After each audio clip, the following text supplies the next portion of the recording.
Welcome to the Tech Egg. Don't get scrambled. Enjoy the video. In this video, I will show how to use Canva to make a logo. First, open Canva and search for logo to explore thousands of professional templates.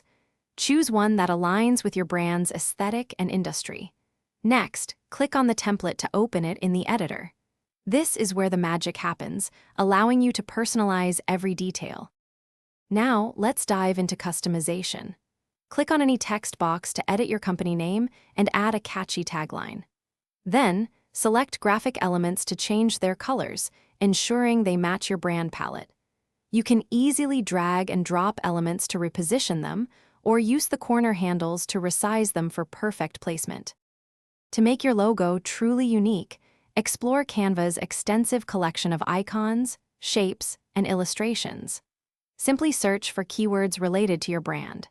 You can also upload your own images or graphics if you have specific assets. Don't forget to experiment with different font styles to find the perfect typography that speaks to your brand's personality. Before downloading, take a moment to review your logo. Check for any misspellings, alignment issues, or color inconsistencies. Once you're satisfied, click the Share button and choose Download. Select your preferred file type, such as PNG for transparency or JPG for web use, and download your professional new logo. Remember to check the description for a link to the Oala water bottle and other great deals. Thanks for watching. Consider subscribing if I helped unscramble your problems.